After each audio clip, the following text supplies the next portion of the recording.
Hey, this is Stacey Hall from staceyhall.com. Do you have a bossy upline that doesn't want you to do network marketing online? Stick around because I'm going to help you figure out how to deal with that.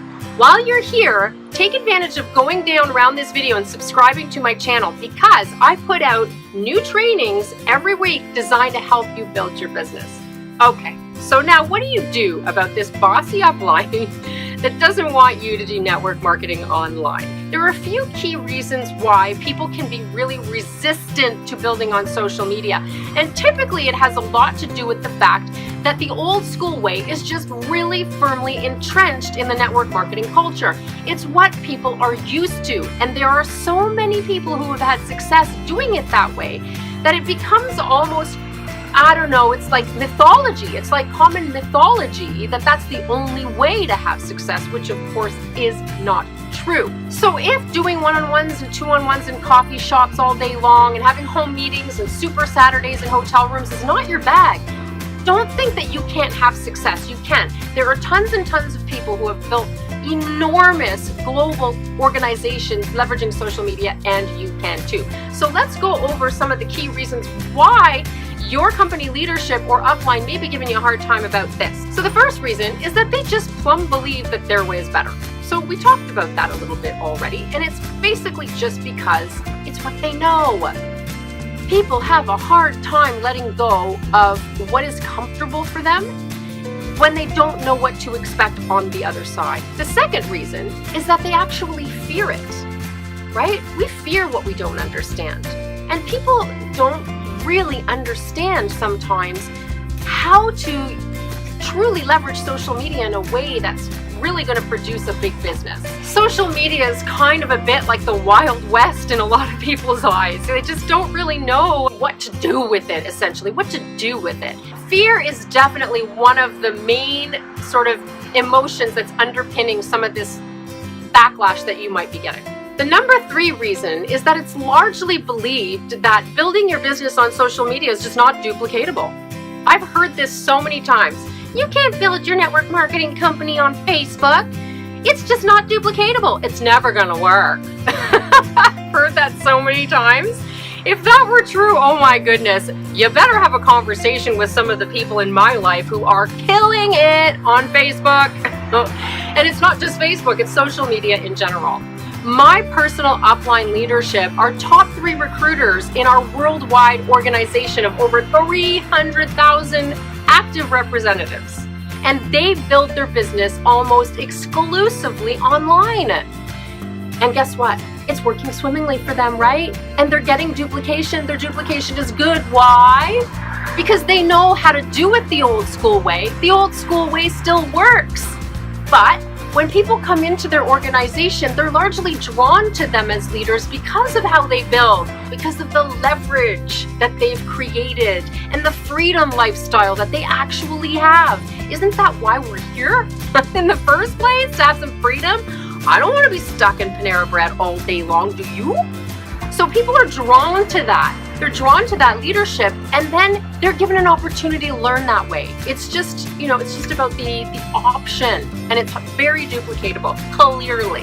In fact, building online is not really dissimilar to building in the belly-to-belly method. Like, as one of my mentors, Ray Higdon, said, how you get the lead or the prospect doesn't have to be duplicatable. It's what you do with the lead or the prospect once you get them that has to be duplicatable, right? I mean, when you think about it, you have people in your teams that come from all different backgrounds, and some of them come from backgrounds where they have a tremendous amount of influence already. Do we tell you not to recruit those people because you can't duplicate their influence? Of course not. We are always going to have a variety of different situations present themselves, and all of those little details don't have to duplicate. How you find the people to talk to doesn't have to duplicate. It's what you do with them once you find them. You need systems in place to train people properly. But other than that, it doesn't matter if you're finding people on social media or finding them in your local marketplace. The way I see it, it's really just all about options. We have to look at the way that people nowadays are actually communicating. There's some 2 billion people on Facebook alone. When's the last time you actually answered your phone and had a conversation with somebody? People do not talk on the phone anymore. I'm sorry, but that is just the way it's going. We need to learn to adapt to the way people actually communicate. Everyone's texting. They talk with their thumbs. They leave voice messages. They leave private messages on Messenger. That's how they talk to one another. And it doesn't do us any good to stick our heads in the sand and ignore that fact. We need to provide our teams with options on how they want to build, right?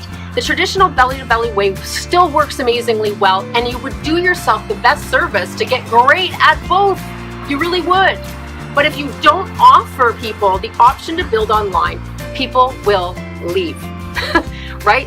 People are going to want the option to join leaders who have that piece worked out.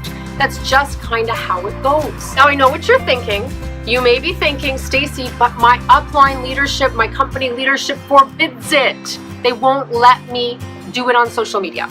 I highly encourage you to really actively go over your rep agreement, okay? If you build online the right way, leveraging attraction marketing, okay, as a paradigm, you are not going to be mentioning your company name, posting logos, posting your BOGO sales. You're not going to be talking about your products specifically by name, so there should be absolutely no conflict of interest with your rep agreement. Their concern typically is that they don't want people to misrepresent their brand and damage their reputation, and they are well within their rights, aren't they? We've all seen people do it the wrong way and just make a mess of it, and it's not good for the company, it's not good for the individual, and it's certainly not good for the industry. There are always going to be bad apples, whether you're building online or offline. So we need to police that as an industry. However, as individuals who are building online, if you are doing it the right way, you shouldn't be putting all of your company information on social media anyway. That's totally the wrong way. So the key piece there is to get the right education, is to learn the right skill set to do it the way that actually works and keeps everyone's reputation beautifully intact. And at the end of the day, you very likely chose to have your own business because you wanted to be an entrepreneur. You didn't want to be an employee or have another job, or you would have gone and gotten another job. So you need to ask yourself if possibly, your loyalties are misplaced. If you are in a situation where your upline is treating you like an employee and telling you how you can and cannot build your business, then, I think you have a bigger problem there, right? I mean, as long as you are compliant, which you should be, there's no reason why this wouldn't be, they really have nothing to say about it. And either you get brave and you do it the way you want to do it, or you may want to consider why you are so loyal to what you're doing. And maybe you should connect with upline leaders who are open to building online and also can lead you in the direction of doing it correctly. Either that or stay where you are and just work to get the culture to shift and to accommodate the way things are naturally evolving. Okay? I hope that helps. The other thing is many people do come online out of weakness. And if you came online because you were kind of afraid to talk to your warm market, if you came online because you're trying to avoid communicating with people, you're going to struggle online too, okay? It took me a long time to accept this fact. This is a relationship business. You are going to have to communicate with people. How we communicate with them, there's options, which is beautiful. But you do have to build relationships. That is absolutely fundamental to success in this industry. So don't come online out of weakness. Come because you have a darn good reason for wanting to build it this way. The number 4 reason I hear people talk about a lot is that they think that retention is going to be really poor if people attempt to build online. Why do they say this? Well, because when you are building and you're sort of finding people all over the place online, there's so many people online that you could literally be talking to 5 people in one day, all from different countries.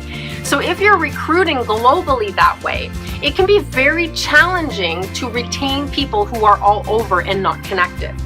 However, there are lots of teams who are building very quickly right now in my world and having amazing retention. So how do they do it? The key is, just like when you're building offline, you need to create a really great company culture or team culture. That can be done really well online. You don't need to be physically in the same room with people to give them a feeling of belonging, recognition, accomplishment, a part of something greater than themselves. That is how you build team culture, on or off. So you can do that through Facebook groups, on different, platforms where you can actually all come together in one place online and be together, right? You just need to think a little bit outside the box, but retention does not need to be an issue. Trust me, I am in a team that is not having problems in that department. So basically, it really just comes down to choice. Whether you decide to build online or offline, you can be really hugely successful. You can build a massive organization. The key is just the right leadership, the right education, the right systems, right? So that when you bring people into your world, they're treated properly and they know what to do.